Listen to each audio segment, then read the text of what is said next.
Many people would think that film editing has been a part of the industry since the introduction of motion picture. However, this isn't the case.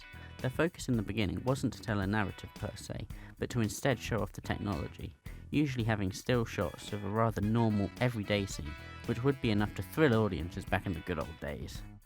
This one-shot model spanned from the first known film in 1888, the Roundhay Garden scene, to 1898, when Robert W. Paul's film Come Along Do came out. This was the first film to use multiple shots, and this effect was produced by literally cutting the film and splicing it together with another segment to create a single continuous piece of film. Cutting in film is the most common editing technique and is used in practically every film created in the past century. It is simply the action of switching from one shot to another. In the days of film, it would have been achieved by the previously stated method, manually welding two segments of film together. In the digital age of film, however, it is as simple as placing the two files one after another in the chosen editing software. With the advent of cutting also came the potential for parallel editing, also known as cross-cutting, which is a technique of cutting back and forth between scenes that are happening simultaneously. One of the first examples of this is Edwin S. Porter's The Great Train Robbery, in which we cut between multiple aspects of the heist taking place in numerous locations. To use a more recent example of this is the film Inception, in which there are multiple levels of dreams with separate stories being told simultaneously, cutting between them when relevant. Inception takes the use of parallel editing even further by having the events in one scene directly influence the events in another, creating a unique and engaging experience for the audience. An example is in this scene, where the van's movements alter the gravity of the hotel level of dreaming, creating a new challenge in the fight, doubling the tension. When used effectively, parallel editing can build suspense and engage the viewer as they switch between different perspectives and draw links between them. Obviously, this isn't the only reason parallel editing can be used, as it can also be used to develop characters. They could be interacting with one another, for example, over the phone. Ron Stallworth here. This is Walter, returning your call. Where they're consciously aware of each other, but they may also cut between scenes that have no direct relation to create a more subtle narrative connection between them. Characters may be reacting to aspects of the plot in similar or differing ways, from small things like their daily routines, to big things like the death of a character. No! Parallel cutting doesn't always have to involve multiple key characters, and may be used in service of a single character's development. An example of this can be seen in The Godfather, where there is a clear contrast in themes during the christening, as it is intercut with the violent mafia executions, visualising the two sides that now consume Michael Corleone. Another edit cutting allowed was the cutaway, which is the process of cutting from one element of a scene to another for a brief moment, before cutting back to the original shot. This is a good way of drawing focus towards an important part of the scene, like a prop or a character, but also a good way of drawing focus away from other parts of the scene. It can cut to a close-up of a significant prop or the reaction of a character, but it could also be in service of a less jarring transition to a different take. Let's use an example to show what I mean. Here's a scene from Back to the Future, one with the cutaway and one without it. 88 miles per hour! The terminal displacement occurred exactly 1:20 a.m. in 0 seconds! 88 miles per hour! The terminal displacement occurred exactly 1:20 a.m. in 0 seconds! Without the cutaway, the two takes from the same shot is blatantly obvious to the audience, whereas with the cutaway, the average audience member wouldn't notice a thing. Another edit that Edwin S. Porter pioneered was the dissolve, which is seen in Life of an American Fireman. This transition is less abrupt than the cut, as the shot just shown slowly fades out and the new shot fades in, with the two overlapping to create a visual cue of the change. This commonly has been adopted to indicate a passage in time, however, this isn't always its application. One of the most effective dissolves in cinematic history is found within the last two shots of Alfred Hitchcock's Psycho. Right before, as well as during the dissolve, a faint overlay of Norman's mother's skull is superimposed onto his face. It symbolises the fact that Norman and his mother are now one in the same, with Norman no longer being in control. This is quite well hidden by the dissolve, and the fact that it's not drawn attention to adds another level of horror to the scene. In a similar vein to the dissolve is the simple fade in and out. Instead of fading into and out of a shot simultaneously, it fades into a colour and then fades out of it into the next shot. Usually, it fades to or from black. However, in some occasions, it can also be the colour White. This shot is usually more noticeable than its counterpart, and this can be used to distinctly show a change between the two scenes. For example, fades in and out of black are common in Pulp Fiction, where we jump between multiple characters, locations and stories, so, by the frames of black separating each, there is a clear distinction between them. Another commonplace editing technique pioneered in the early days of motion picture is cutting in action. A good example of this can be found in D.W. Griffith's The Birth of a Nation. The cut is made in the middle of an action, which is a good way of making the cut between takes flow better. The action could be a grand gesture, like a punch, or just a simple action, like turning around. Cutting in action can sometimes be hard to follow, depending on the context of the scene. With that being said, this can be utilised. A great example of this is the iconic stabbing scene in Psycho. With the edits being in such quick succession, some in the audience believe it to be much more violent and gruesome than it actually is. There is only one shot of the knife entering the body, however that shot is less than even half a second and no blood is shown. The power of suggestion created by the editing, music and visuals makes the scene much more vivid in the mind of the viewer than the actual content is in itself.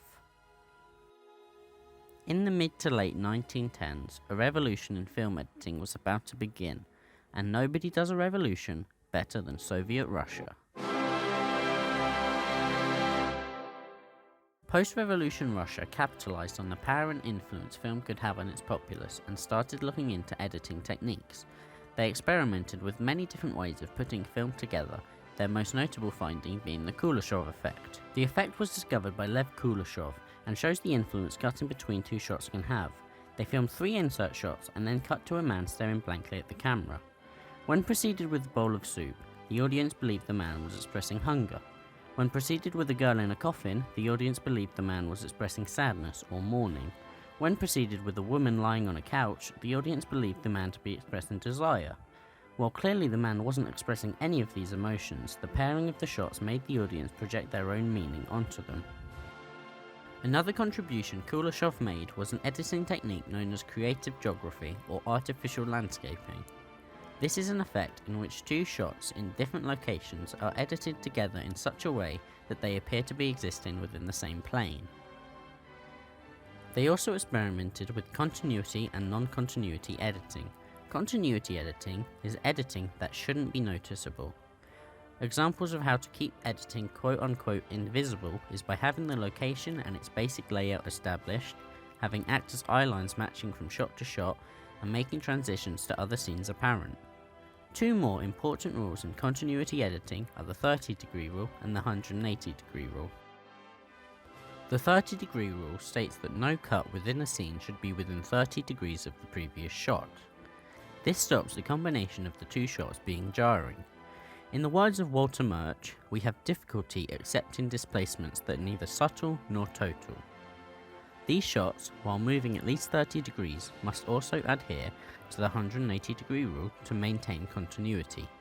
The 180-degree rule is best described as an intangible line that a director draws across a scene that signifies that the camera placement and angles do not cross from one side to another.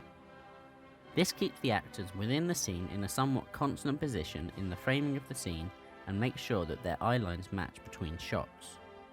However, there is merit to breaking all these rules, which gets us to non-continuity editing. This is where the edits are blatantly obvious to the audience.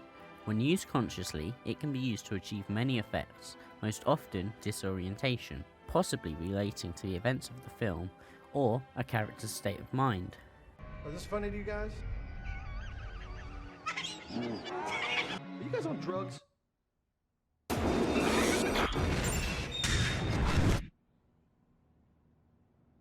Okay. From their experimentation with non-continuity editing came the montage. This is a way of editing together multiple shots in quick succession to make the visuals easier to follow and to condense it. This effect was properly explored by Sergei Eisenstein. The montage has 5 main styles of editing, with different reasons for editing them in these ways. The first and most simple is the metric montage. This is where the shot is cut to an exact measurement, focusing on the tempo with little to no regard of the content of the shot. An example of this is once again the psycho stabbing scene, where the cuts have little regard for continuity, instead creating the psychological effect of unease.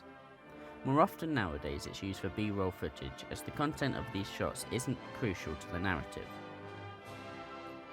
Second is the rhythmic montage, which is similar to the metric montage, but now the context of the shot is taken into account. The cuts make sure that the scene maintains a continuity between shots while still having a good tempo. A common use for this is in a chase scene or a dialogue scene. Third is the tonal montage, which makes cuts to elicit an emotional response from the audience, having the tone resonate between shots either through a visual or oral consistency. Fourth is the overtonal montage, which is similar to the tonal montage, but as well as having emotional themes, it also uses the cuts between shots to create a larger theme or statement, usually referring to an ideology. The final type of montage is the intellectual montage.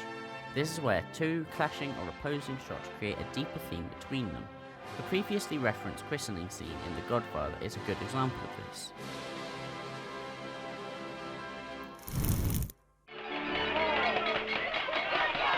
Wait a minute, you ain't heard nothing yet. Wait a minute, I tell you, you ain't heard nothing. You want to hear Tootsie? All right, hold on. In 1927, The Jazz Singer was released, which was the first film that had synchronized speech and singing. Until this point, films and audio consisted of an on-location orchestra and narrators. The introduction of talkies added the responsibility of sound editing to the editor's role. Sound editing accounts for every form of sound in film, the 2 categories being diegetic and non-diegetic sound.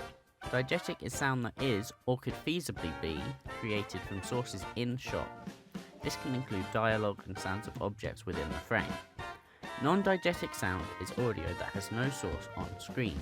This can include music, voiceover and sound effects.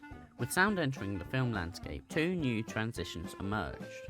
One is the J-cut, in which audio from the next shot begins playing before the next shot is actually cut to. The L-cut is the opposite, with audio from the previous shot continuing into the next shot. These are most commonly used in dialogue scenes, however it is most noticeable and more effective when used from scene to scene. Using these transitions between scenes can have an array of effects, sometimes directly relating to the story. Like this scene in Ant-Man, in which Michael Peña's character tells a story, with its cuts between the actual locations adding style to an otherwise normal exposition dump. Luis. Okay, sorry. I just get excited and stuff. But anyway, when Ignacio tells me, yo, I met this crazy fine writer chick at the spot last night. Like, fine, like crazy stupid fine. And he goes up to the bartender and goes, look at the girl I'm with. You know what I'm saying? She's crazy stupid fine, right? And the bartender's all like, yeah, crazy stupid fine. It can also be used to continue the tone of one scene into another, like this scene in Baby Driver. Finally, they can establish a contrast between 2 scenes. Like how the sound of the carnage in the Wall Street office is drowned out by the calm humming of Matthew McConaughey in The Wolf of Wall Street.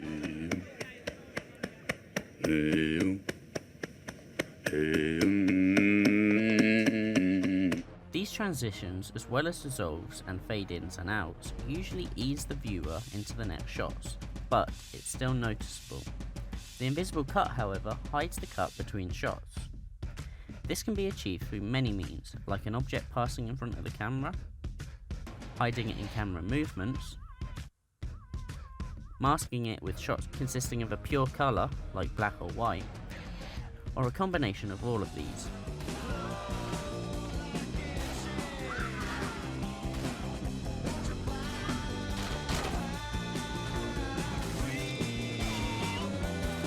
This effect has been used to create a sense that a whole film was captured in one shot, like 2015's Birdman or Alfred Hitchcock's 1948 film Rope. With these cuts being hidden to the audience, there are also cuts situated on the other side of the spectrum. These cuts are quite abrupt and apparent. First is the smash cut, in which the cut between 2 scenes is unexpected. It can sometimes be used to create a narrative, tonal or aesthetical through line or clash. When 2 shots clash with one another, it most often creates a sense of dramatic irony, usually with characters saying something in the first shot and then the next shot directly contradicting it. Get ready for a lifetime of being badass motherfuckers. Oh, I am.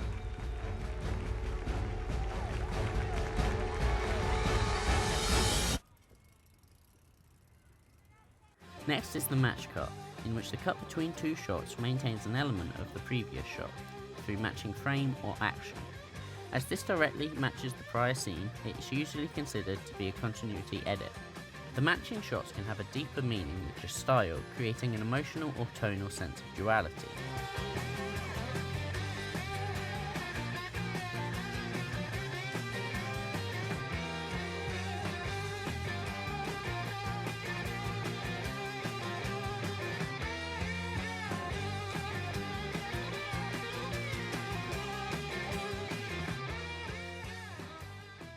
Finally, there is the jump cut, in which the cut between two shots matches the exact same camera placement of the prior shot, or at least within 30 degrees of it. This means it doesn't conform to continuity editing. Jump cuts usually indicate a change in time within a single location, either used to create a faster pace or a slower pace. However, editing covers more than just cuts and transitions. There are a few modern developments in editing that we're still yet to cover. The first and most basic is the fast and slow motion effect. This is where the shot is either sped up or slowed down, as the name suggests. This effect has existed from the very first video cameras, in which the cameras were operated with hand crank, so the speed in which it was cranked would dictate whether it would capture more or less frames. This effect can be used to draw attention to certain elements in a scene, or to add drama to a scene. Most often, it's used in action films to draw more focus towards the set pieces in an action scene. Another old film technique that has been adapted in the modern day is colour correction. Before shooting in colour, directors would tint their physical film a single colour, or they would hand draw the colour frame by frame. When digital editing came along, the colour in film could be edited more precisely with just the lightening or darkening of the image. The first example of this is the 2000 film, Oh Brother Where Art Thou? The final technique is keying. While technically a special effect, most modern editing softwares contain a keying feature. This is simply where a shot is filmed in front of what is usually a green or blue backdrop, and then this is keyed out. It can be used to change the background of a scene or add elements to a scene that weren't on set during the day, whether that be actors or props.